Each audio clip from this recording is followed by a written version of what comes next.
Άγιος ενδόξος μεγαλομάρτυρας μάμας υπήρξε αναμφίβολα ένας από τους λαοφιλέστερους Αγίους κατά τη Βυζαντινή περίοδο. Καταγόταν από την πόλη Γάγκρα της Παφλαγωνίας στη Μικρά Ασία, από γονείς χριστιανούς, τον Θεόδοτο και την Ρουφίνα. Οι γονείς τους συνελήφθηκαν από τους ειδωλολάτρες και ρίχτηκαν στη φυλακή. Ο πατέρας του Θεόδοτος παρακάλεσε τον Θεό να τον πάρει κοντά του, όπως και έγινε. Η Ρουφίνα, μητέρα του Αγίου, βλέποντας να πεθαίνει ο σύζυγός της, γέννησε τον Άγιο Μάμα το 260 μετά Χριστόν, μέσα στη φυλακή και έπειτα παρέδωσε το πνεύμα της. Σύμφωνα με το Συναξάριο, ένας άγγελος εμφανίστηκε σε μια πλούσια γυναίκα την Αμία και της παρήγγειλε να ζητήσει από τον ηγεμόνα τα λείψανα των μαρτύρων καθώς και τον νεογέννητο, όπως και έπραξε.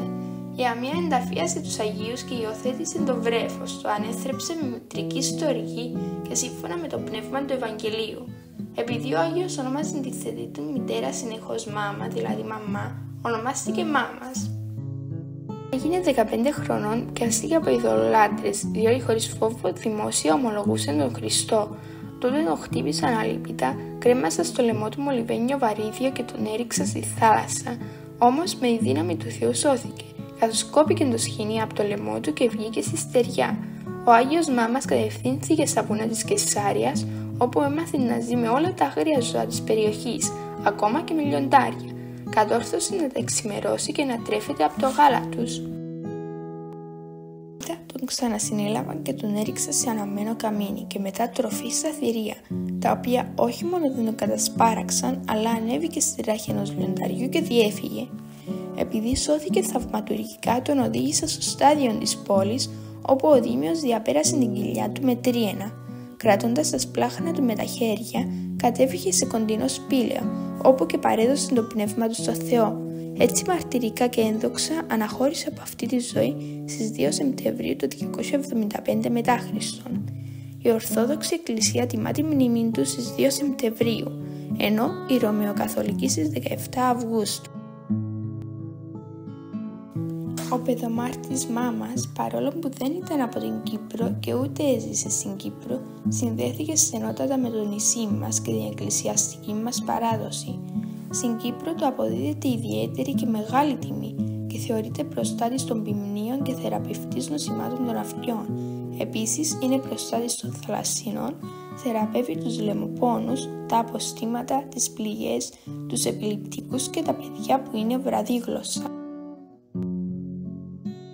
Οι χριστιανοί του αφιερώνουν κέρινα και ασημένια ομοιώματα των πονεμένων μελών, κυρίως των αυτιών, καθώς και μεγάλες λαμπάδες, ενώ οι μουσουλμάνοι που επιζητούν τη βοήθεια του Αγίου αφήνουν χαρτάκια με την παράκλησή τους και αγγίζουν την εικόνα του.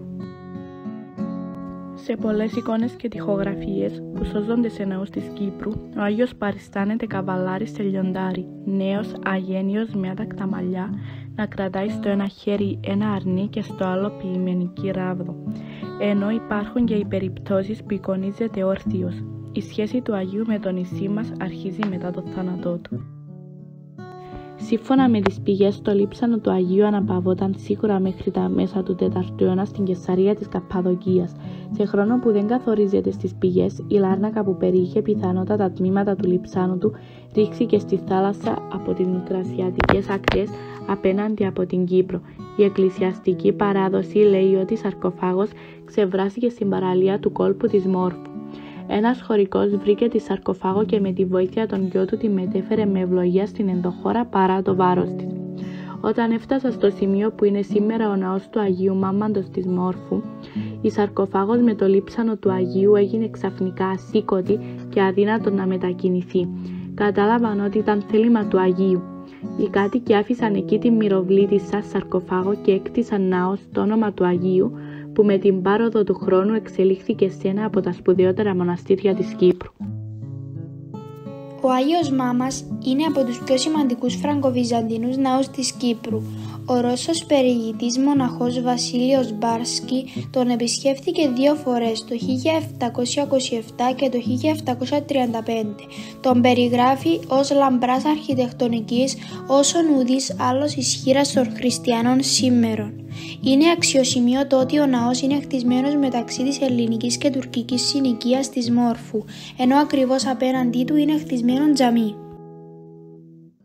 Ο ναός είναι χτισμένος στα ερείπια 3 προηγούμενων ναών, με τους 2 αρχαιότερους να χρονολογούνται στην παλαιοχριστιανική περίοδο και τον τρίτο στην βυζαντινή εποχή.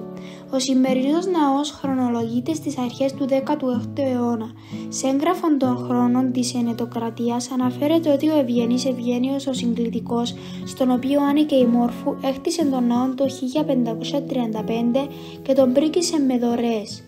Μέσα στον ναό εντοπίστηκαν ταφές, στοιχείο που οδηγεί ότι ήταν κημητηριακός, ενώ ήδη από το 18ο αιώνα αποτελούσε το καθολικό της Μονής. Ο ναός του Αγίου Μάμα παρουσιάζει σημαντικές ομοιότητες με το καθολικό της Μονής του Αγίου Νεοφύτου, που είναι της ίδιας χρονολογικής περίοδου και πιθανόν να είναι έργα του ίδιου αρχιτέκτονα. Ο ναός έχει 6 εισόδους. Ιδιαίτερα μεγαλόπρεπη είναι η δυτική κύρια είσοδος με λιθανάκλυφο γοτθική ζων περιθύρωμα και 2 λευκούς μαρμάρινους σκίονες και πλάτος 2 μέτρα. Πάνω από όλες τις εισόδους υπάρχει μια κόγχη με οξυκόρυφον τόξο. Οι θύρες με τα χειροποίητα καρφιά στην νότια πλευρά και του ιερού στη βόρεια πλευρά είναι οι παλιότερες που διασώζονται, πιθανόν είναι του 18ου αιώνα. Συνδυάζει τη γοτθική βασιλική με το βυζαντινό τρούλο. Έχει εσωτερικές διαστάσεις 18,40 επί 12 μέτρα, χωρίς την ημικυκλική αψίδα που προεξέχει στα ανατολικά. Η αψίδα έχει χορδή 4,50 μέτρα και βέλος 2,60 μέτρα περίπου. Τα 3 κλίτη διαχωρίζονται από 2 κοιονοστοιχίες με 5 κυλινδρικούς σκίονες η κάθε μία. Τα τόξα που ενώνουν τους σκίονες είναι ημικυκλικά και ξεκινούν από ψευδογοτθικά κοιονόκρανα. Στο μέσο του βόρειου τοίχου του ναού ανοίγεται τυφλόν τόξο με περίτεχνο λαξευτό διάκοσμο και στεγάζει τη μαρμάρινη σαρκοφάγον του Αγίου Μάμαν. Κατά την οικοδόμηση του ναού χρησιμοποιήθηκαν αρχαία αρχιτεκτονικά μέλη όπως σκίονες και κοιονόκρανα κορινθιακού ρυθμού. Η τοιχοδομία αποτελείται από καλά τετραγωνισμένους πορόλιθους. Έχει 3 ιερά βήματα. Το ανατολικό άκρο του βορείου κλήτους ήταν παλαιότερα παρεκκλήσιο αφιερωμένο στην Αγία Τριάδα, με απόφαση του Πανιερωτάτου Μητροπολίτου Μόρφου θα τιμάται και από ονόματι των Αγίων Θεόδοτου και Ρουφίνας, γονέων του Αγίου Μάμαντος, και θα πανηγυρίζει στις 31 Αυγούστου, ημέρα της μνήμης τους. Το αντίστοιχο νότιο κλήτος είναι αφιερωμένο στην Αγία Άννα. Ο ναός του Αγίου Μάμα δεν είχε ανάρθηκα μέχρι τα τέλη του 19ου αιώνα, όταν έγιναν οι αντίστοιχες προσθήκες. Το 1900 χτίστηκε οικοδονοστάσιο με γλυπτό διάκοσμο στη βορειοανατολική γωνιά του ναού. Σήμερα διασώζονται στη θέση τους οι 2 καμπάνες για τμήμα από την αλυσίδα που χρησιμεύε για την κοδωνοκρουσία. Το 1907 στη δυτική και βόρεια πλευρά κατασκευάστηκε υπόστεγο ηλιακός. Σύμφωνα με την επιγραφή, κτήτορας ήταν ο εργολάβος Γεώργιος Ασιώτης από το Καϊμακλή. Στη βόρεια πλευρά του υποστέγου υπάρχουν 5 οξυκόρυφες καμάρες με χτιστούς σκίονες και κοιονόκρανα, ενώ στη δυτική πλευρά 4. Η οροφή είναι ξύλινη και η σκέπη καλύπτεται με κεραμικά γαλλικού τύπου. Το δάπεδο καλύπτεται με μοσαϊκό. Στη δυτική πλευρά κατασκευάστηκε από τον ίδιο εργολάβο κτιστό προσκυνητάριο για την τοποθέτηση της εικόνας του Αγίου κατά την ημέρα της εορτής του. Ο εργολάβος χρησιμοποιούσε στη βάση αλλά και σε μέρος του αριστερού κύωνα λευκό μάρμαρο σε δεύτερη χρήση. Οι Τούρκοι μετά την κατάληψη της Μόρφου το 1974 διατήρησαν τον ναό και τον επιδεικνύουν σαν παράδειγμα συντήρησης και διατήρησης στο Βυζαντινό μνημείο στο κατεχόμενο από τα τουρκικά στρατεύματα τμήματα της Κύπρου. Έκλεψαν όμως την αργυροεπιχρήση λειψανοθήκη με οστά του Αγίου Μάμα. Η έδρα της Μητρόπολης μεταφέρθηκε μετά την κατάληψη της Μόρφου προσωρινά στην Ευρύχου. Ο ναός του Αγίου Μάμαντος είχε μετατραπεί σε μουσείο εικόνων, το Μητροπολιτικό Μέγαρο σε μουσείο αρχαιοτήτων και τα αρχαιευμένων ζώων και πουλιών. Ο ναός του Αγίου Γεωργίου σε πολιτιστικό κέντρο και της Αγίας Παρασκευής σε μουσουλμανικό τέμενος. Από το 2004 και έπειτα το εγκάθετο καθεστώς της Άγκυρας επέτρεψε στον Μητροπολίτη Μόρφου να τελείσει τον ναό κατά την εορτή του Αγίου Μάμα τον Εσπερινό την 1η και τη Θεία Λειτουργία την 2η Σεπτεμβρίου.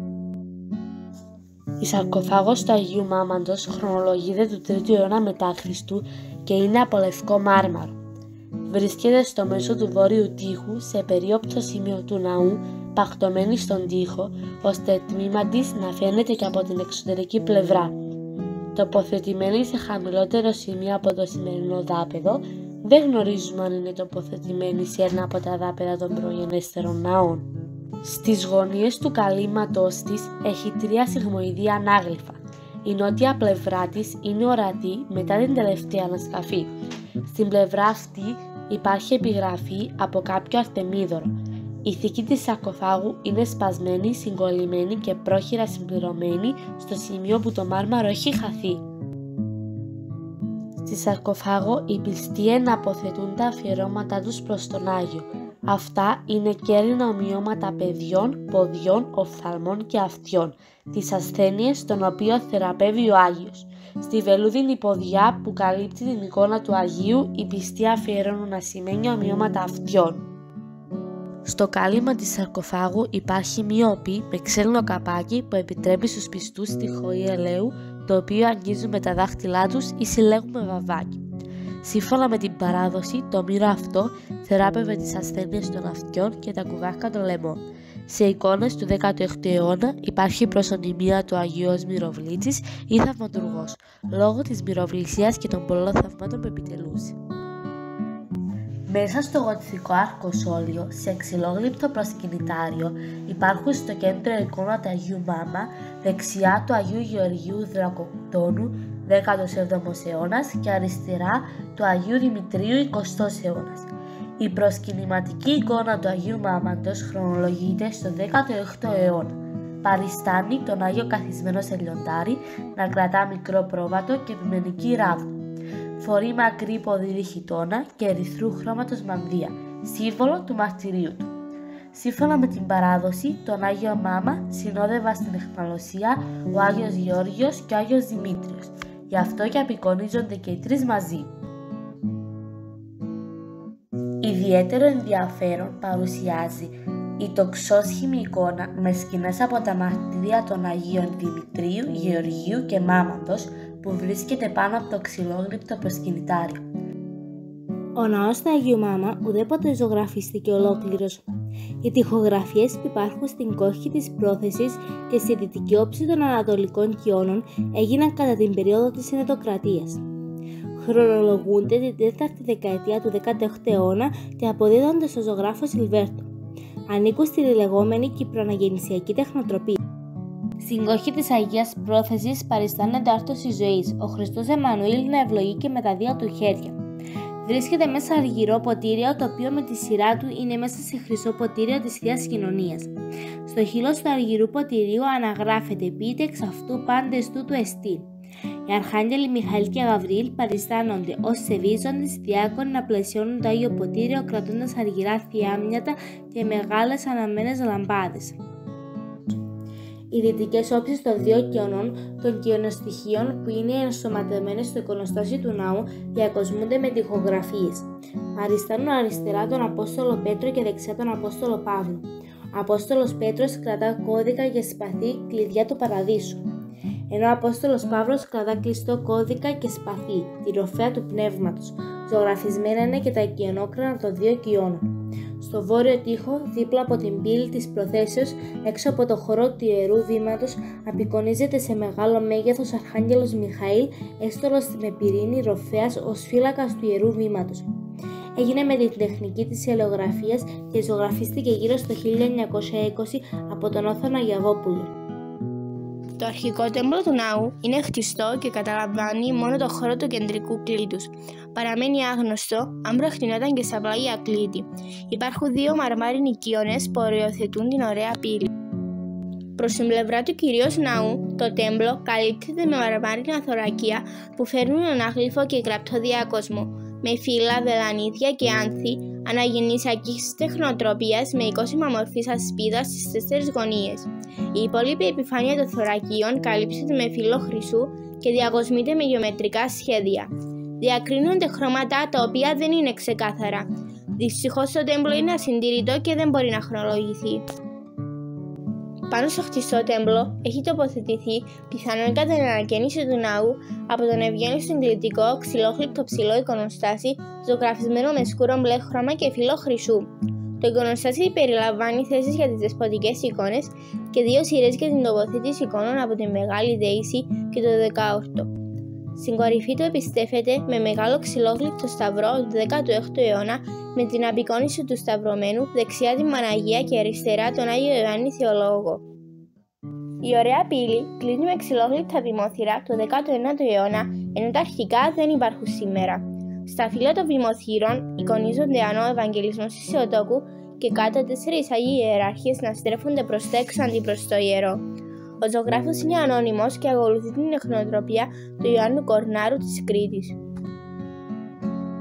Στο κεντρικό κλείτος του εικονοστάσι υπάρχουν οι αρχικές εικόνες του 16ου αιώνα και η προαναγεννησάκης της ιχνοτροπίας. Πρόκειται για τις εικόνες του Χριστού, της Παναγίας Οδηγήτριας και των Αγίων Ιωάννου του Θεολόγου και Ιωάννου του Προδρόμου. Στην ανώτερη ζώνη του εικονοστασίου βρίσκεται η Μεγάλη Δέηση. Αποτελείται από 7 εικόνες. Είναι του Χριστού, της Παναγίας, του Αγίου Ιωάννου του Προδρόμου, των Αποστόλων Πέτρου και Παύλου και των Αρχαγγέλων Μιχαήλ και Γαβριήλ. Μέσα στο Ιερό Βήμα υπάρχουν φορητές εικόνες που χρονολογούνται από το 17ο μέχρι και τον 20ο αιώνα.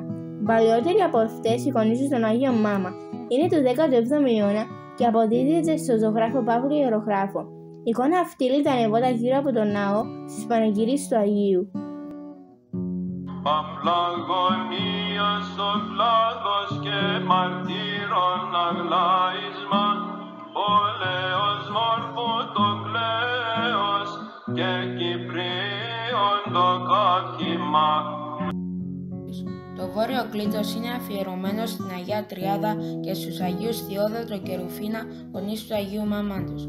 Στην πύλη της πρόθεσης βρίσκεται δεξιά η λιτανευτική εικόνα του Χριστού στον τύπο του Παντοκράτορα της Κρητικής Σχολής Ζωγραφικής του 16ου αιώνα.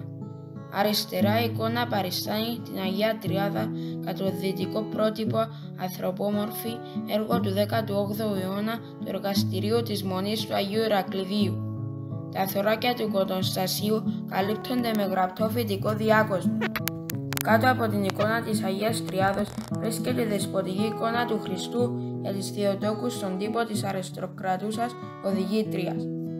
Παρόλο που στο κλείτος αυτό βρίσκεται η σαρκόφαγος του Αγίου Μαμαντός, εντούτοις δεν υπάρχει εικόνα του Αγίου στο εικονοστάσι. Το νότιο κλείτος είναι αφιερωμένο στους προπάτορες Ιωακήμ και Άννα. Στα δεξιά της πύλης του Διακονικού υπάρχει η εικόνα της Θεομήτηρος Άννας να κρατά τη Μικρή Μαρία και στα αριστερά η εικόνα του Αγίου Ιωακήμ να κρατά κλαδί με λουλούδια, ενώ στο πίσω μέρος της είναι γραμμένα πολλά ελληνικά ονόματα. Οι εικόνες αυτές χρονολογούνται στο 19ο αιώνα. Μέσα στο ιερό, μπροστά από τη μεσαία ψίδα, είναι τοποθετημένη η Αγία Τράπεζα που συμβολίζει τον τάφο αλλά και τον ένδοξο θρόνο του Ιησού Χριστού. Αποτελείται από 5 μαρμάρινους σκίονες σε δεύτερη χρήση, 4 στη γωνίες και 1 στο μέσο, που κρατούν τη λίθινη πλάκα. Πάνω στη λίθινη πλάκα είναι χαραγμένοι 4 σταυροί στις 4 γωνίες, μέσα στους οποίους έχουν τοποθετηθεί ιερά λείψανα και κυρομάστιχα κατά τον καθαγιασμό της. Σήμερα η Αγία Τράπεζα είναι καλυμμένη με λευκό σεντόνι. Τα μπλε καλύματά της είναι αυτά που είχαν τοποθετηθεί τον Αύγουστο του 1974 για τη γιορτή της σκήμησης της Θεοτόκου. Το ξυλόγλυπτο κυβόριο της Αγίας Τράπεζας είναι ένα από τα σημαντικότερα που έχουν σωθεί στην Κύπρο και χρονολογείται στο πρώτο μισό του 16ου αιώνα. Σε επιγραφή που υπάρχει στη βόρεια εξωτερική πλευρά γνωρίζουμε ότι είναι έργο του ζωγράφου Σιλβέστρου. Η οροφή του κυβωρίου είναι ζωγραφισμένη με βαθύ μπλε χρώμα και χρυσά ανάγλυφα αστέρια ώστε να αποδίδει το ουράνιο στερέωμα. Στο κέντρο του κυβωρίου παριστάνεται ο Χριστός ενδεδειμένος με αρχιερατική στολή και μήτρα στην κεφαλή, να ευλογεί με τα 2 υψωμένα χέρια. Ο άμβονας του Νότου Αγίου Μάμαντος στηρίζεται σε ένα από τους σκίονες του βόρειου κλείτους. Είναι ξυλόγλυπτος επιχρυσωμένος και χρονολογείται στο 1781. Έχει μια ενδιαφέρουσα επιγραφή στην οποία αναφέρεται το όνομά του επιστατούντος της Μονής και η οικονόμη ιερομόναχου Καλίνικου και η χρονολογία 1781. Ο ξυλόγλυπτος και επιχρυσωμένος δεσποτικός θρόνος του ναού του Αγίου Μάμαντος πατά σε 2 καθισμένα λιοντάρια. Στην πλάτη του θρόνου είναι τοποθετημένη η εικόνα του έθρονου Χριστός Μέγας Αρχιερεύς. Έχει επιχρυσωμένο διάτριτο κυβόριο. Ενώ στην πλάτη και κάτω χαμηλά έχει γραπτό διάκοσμο με γεωμετρικά και φυτικά μοτίβα. Με βάση την επιγραφή που υπάρχει πληροφορούμε σε ότι κατασκευάστηκε το 1875. Το ξυλόγλυπτο επιχρυσωμένο προσκυνητάρι του ναού χρονολογείται στο 1875 σύμφωνα με την επιγραφή που διασώζεται. Επάνω είναι τοποθετημένη η εικόνα της Θεοτόκου βρεφοκρατούσας έργο του 1960 του ιερομόναχου Καλλίνικου Σταυροβουνιώτη. Στο προσκυνητάρι κανονικά θα έπρεπε να είναι τοποθετημένη η εικόνα του Άγιου Μάμα, στον οποίο είναι αφιερωμένος ο ναός, ή η εικόνα του Ερτάζοντας Αγίου. Η εικόνα της Παναγίας είναι τοποθετημένη εκεί λόγω των παρεκκλήσεων από το 15 Αύγουστο του 1974. Λες και ο χρόνος σταμάτησε, περιμένει καρτερικά την απελευθέρωση. Μέσα στο διακονικό υπάρχει ξύλινο έπιπλο με τζάμι, στο οποίο φυλάσσονται ασημένια ιερά σκεύη όπως δισκοπότηρα, τρικέρι Αναστάσεως, ζέον, θυμιατή, κυροπήγιο, σταυρή αγιασμού, επισκοπική μήτρα και άλλα. Σε ξύλινο ερμάρι, στο νότιο τοίχο του διακονικού βρίσκονται τα ιερά άμφια του τελευταίου ιερέα του ναού, πρωτοπρεσβύτερου Χαράλαμπου Κούρη. Μέσα στο ιερό βήμα, δίπλα από την πρόθεση, είναι τοποθετημένη η μαρμάρινη μονόλιθη κολυμβήθρα για βαπτίσεις. Σήμερα διασώζεται στον καθεδρικό ναό του Αγίου Μάμαντος στη Λάγκρε στη Γαλλία τμήμα της τίμιας κάρας του Αγίου Μάμαντος με βυζαντινό αργυρό στεφάνι.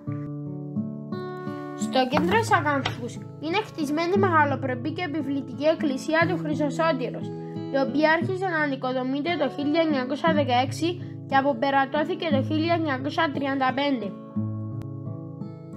Καύχημα της Ακανθούς είναι η θαυματουργή εικόνα του Χρυσοσώτηρος, η οποία θεράπευε όλες τις ασθένειες. Ο κόσμος πίστευε ότι τα παιδιά που άρρωστηναν μετά τη γέννησή τους μπορούσαν να αποφύγουν το θάνατο βαπτιζόμενα στην εκκλησία του Σωτήρος και παίρνοντας το όνομα Σωτήρης.